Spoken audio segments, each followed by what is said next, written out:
Zannies, Ads. Tussin, footballs, bars, Roofies. robo-tripping. blueberries, roaches, peaches. Farmies. And by the time you realize that you've started doing it pretty frequently, you're going to be physically addicted, and then you're at a point where you can't stop even if you want to. Every prescription drug has an effect on you. That's why doctors give them to people. Some people think that because drugs come from a doctor, they're safe. But taking them for recreational use to get high can be just as dangerous and addictive as taking street drugs. A pill can have a totally different reaction on you than the person it was prescribed for. So a drug that's okay for somebody else could be dangerous for you. Because of potential for abuse and addiction, the DEA puts many prescription drugs in the same category as opium and cocaine. They're made obviously by pharmaceutical companies. There's basically 4 different categories: depressants, opiates, and morphine derivatives, stimulants, and antidepressants. They come in capsules, tablets, and liquids. A lot of people think that taking a prescription medication is okay because it's not illegal.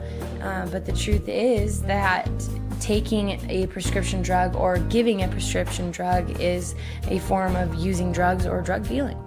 The first time I ever took Xanax was with friends. They just had some and I was curious. I was curious, and I had a friend that just told me about it, and I wanted to try it, and I tried it. It was in high school. I remember one of my friends had gotten a tooth pulled, I think it was, and got a prescription of them. he had an entire bottle, and he was just telling me what it was and if I wanted to try it, and I just went for it. I was introduced to it by a friend of mine that actually was going to see a psychiatrist to get it. I was just hearing all of these good things, or these fun things. And it's like you're drunk and you don't have to drink. It's like, oh, they must be great. I'll try one. It's like, okay, well, here, take these.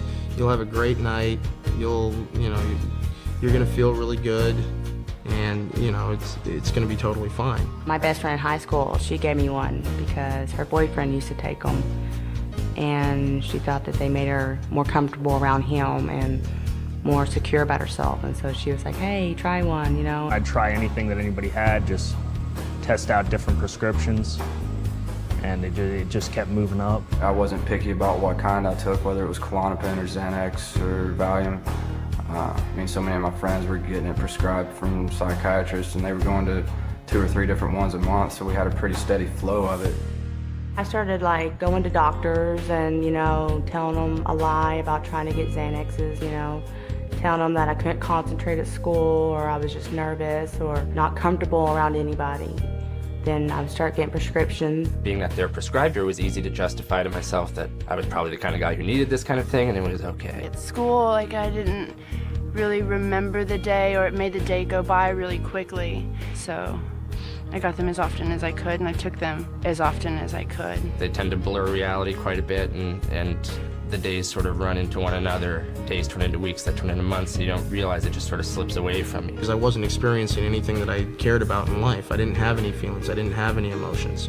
Kind of lulled myself into a false sense of security, feeling like I was getting away with stuff, even though I'd still have to deal with it when I came down. You're constantly high, so you're not yourself. You're not the person that anyone in your life knew you as. You're some stranger to them, and you're mean. I would steal from my mom, I would steal from my brother, I would act out at family functions, I'd make a fool of myself, I would embarrass them, I would tell them things that I didn't mean, be very hateful. And it got to the point where my family kicked me out of the house and weren't willing to have me around when I was taking it because of how violent I would get. Within 24 hours, you're starting to come down and you crash off of it. Feeling like the worst case of the flu, can't move, can't think, just don't feel like yourself at all. Feel yourself starting to get depressed, being just less happy with everything around you. I was very depressed. My panic attacks and anxiety was at a very high point. I would be very emotional.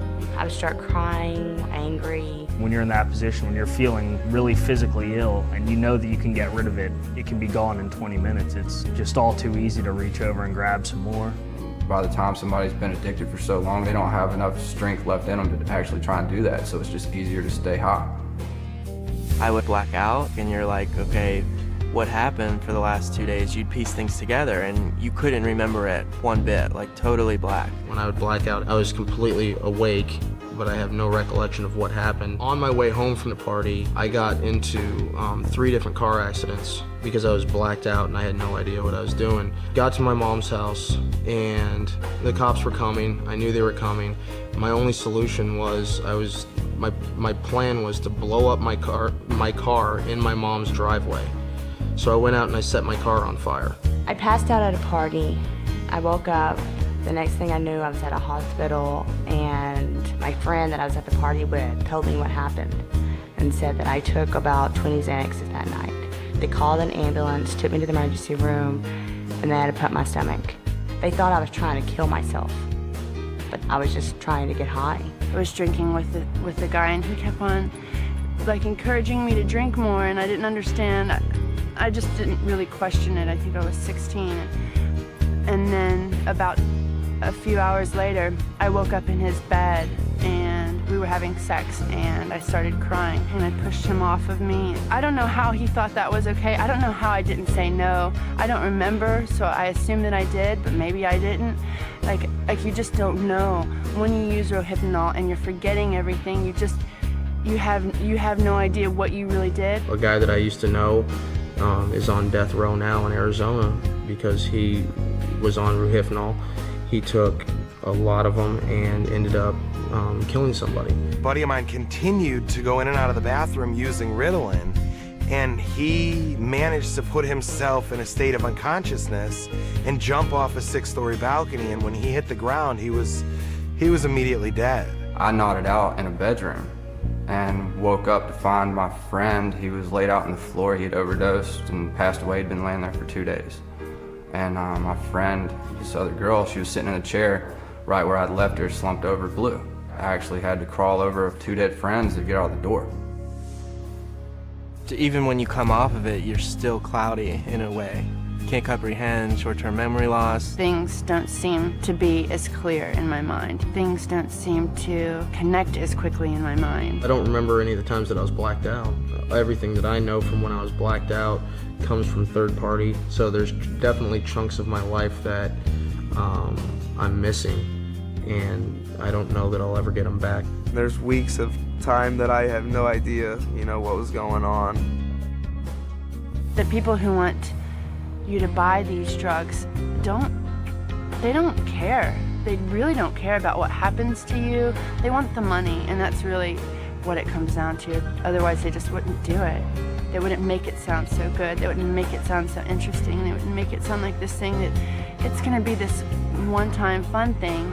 If I knew what the side effects and the consequences, and if I knew that I was going to be the way I was, there would be no way that I would have ever taken Xanaxes, because still to this day, I have a lot of regrets. The biggest danger of it is seriously the word of mouth. People talk about it and always talk good about it because they think it's okay, it's not going to hurt you.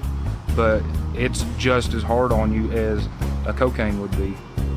Eventually it gets to where it grabs hold of you and sucks you in. Just because it's readily available, or just because you can get it from your doctor, or just because your mom has it in the medicine cabinet or whatever, doesn't make it okay, and it doesn't mean that it's safe.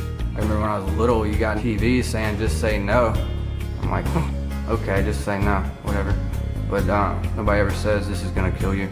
This is gonna take your life away. This is gonna make your family hate you. It's gonna make your girlfriend hate you. It's gonna make life a living hell. I probably would have listened to him.